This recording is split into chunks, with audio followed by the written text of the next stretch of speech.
I'm Christina Cohen. I am a research scientist at Caltech. I work on energetic particles that come from the sun. We build instruments that we put on spacecraft, and those instruments actually collect these particles that are shot off from the sun, usually associated with solar flare or what we call a coronal mass ejection. They're important for things like space weather. Those particles can do a couple of things. One is that material itself can hit the magnetic field that is surrounding Earth and squish it and distort it, which can cause all kinds of problems on Earth. But it can also accelerate a bunch of particles to high energies. And those particles can do things like hit spacecraft and cause electronic damage. We like to study these particles because they're interesting scientifically, but they're also really important for protecting various space-based assets. Ultimately, you would want to predict when an active region is going to appear on the sun and whether it's going to erupt in a big way or a small way, because that will make a difference as to how many particles you have and how big of a space weather event you have.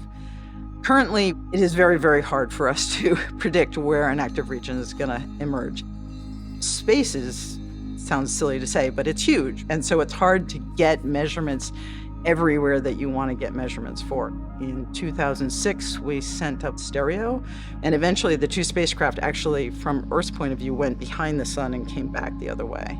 And so suddenly we now had multiple points where we could study solar energetic particles. And so we could see an explosion on the sun, and then we had measurement of the energetic particles that were created at 3 different points. So we can see how much those particles spread. In a lot of cases, they were 180 degrees wide, which means if you're worried about an energetic particle event at Earth, you have to worry about events that are going off well beyond the edge of the sun. So you have to worry about the backside.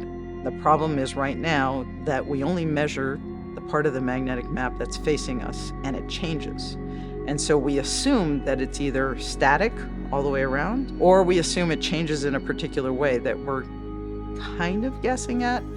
And that runs almost all our models. And we have no idea what's happening with that magnetic field on the poles. Just recently, we launched a spacecraft called Parker Solar Probe, which is for the first time going really close to the sun. And for energetic particles, this is really important because a lot of times they are energized really close to the sun, but then they've got to travel from where they're energized to the observer, say Earth. And a lot of stuff can happen that changes their properties along the way. Ultimately, we'd love to be able to just observe the most important key features on the sun, put them into a model, and be able to say, this is what's coming out, sort of like they do with prediction of hurricanes.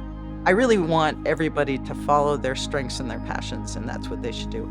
If their passion and their strength is physics and math, that's great, because we need those people. And I do think there should be smart people that are working on this problem, and hopefully there are enough people that are interested in it that we can keep the community going and solve a lot of these problems, because I think it is important.